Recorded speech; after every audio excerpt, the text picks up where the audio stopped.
ביטחון! איזון! אחווה! אהבה! היי!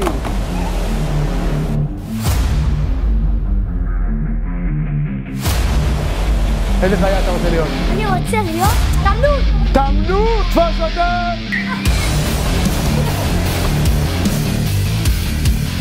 ידיים עוצרות את המכה של הנפילה ובולמות על המזרון. בלוק! שם יד על הצוואר שלו. הוא שם יד על היד שלי. גוזז לו את הרגל. יד פה, מוכנה. ואתה דוחף קדימה. תנו להם כפיים! להתחיל לטייל. חבר'ה, אני רוצה לראות אתכם יוצרים קשרים אחד עם השני. עמידת מוצא. ראש. לא שמעתי, אתם מוכנים? חג'ימה!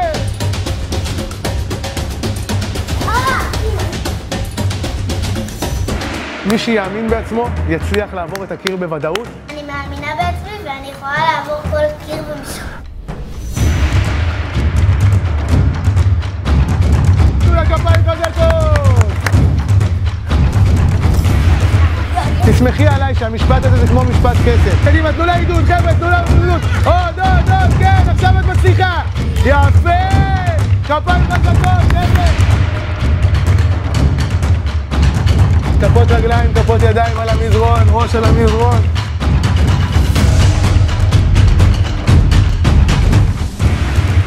חבר'ה, להרים ידיים גבוה, קדימה בנות, קדימה בנים. ג'יבה! 2! גב זקוף, בטן בפנים. האם אנחנו עושים הגנה עצמית מתוך אלימות? לא. אני חושבת שזו חובה להכניס שיעור כזה לתלמידים, לשבת כל היום מול כיסא מורה וללמוד, זה לא פשוט. הם צריכים את העברור הזה, הוא מביא אותם לרמה אחרת. הם מחכים וצמאים לשיעור שלו. כשאנחנו נמצאים בבית הספר, אנחנו לומדים. וזה הרגע היחיד שהם חווים.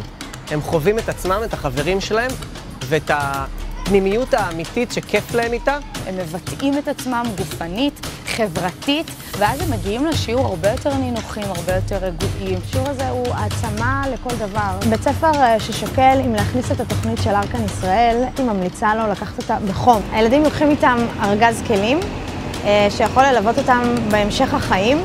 לכן אני חושבת שזה תוכנית must בערך בכל בית ספר. יש לי תלמיד, יש לו הרבה מאוד צרכים, אבל כשהוא מגיע לשם, הוא מגיע בצורה אחרת לגמרי. עכשיו הוא שווה לכולם, ושם הוא יכול לתת מעצמו את מה שקשה לו לתת בכיתה. אני מאוד ממליצה לקחת את התוכנית של ארכן ישראל. זה חשוב מאוד לשלב גם פעילויות גופניות, גם אומנויות לחימה, ובנוסף מקבלים כאן מיומנויות חברתיות, שזה הדבר הכי טוב, וכל ילד צריך את זה ביום-יום שלו. התלמידים פשוט נהנים, הם מחכים לשיעורים האלה. הוא מלמד אותם על העולם הפנימי שיש בנו, הוא מנגיש להם את זה בשפה שלהם, ואני משתמשת בזה בכיתה שלי. הרבה פעמים מדובר בילדים עם כל מיני בעיות קשב, בטח פעילות גופנית תורמת להם המון, זה כלי מדהים, זה עושה עבודה מושלמת עבורנו הצוות החינוכי. יש את המשפט חנוך לנער על פי דרכו, זה מה שירון עושה. פשוט ניגש לכל תלמיד, הוא רואה אותו, הוא רואה את הצרכים שלו, והתלמידים פשוט מתעצמים מהמפגשים שלו. גו!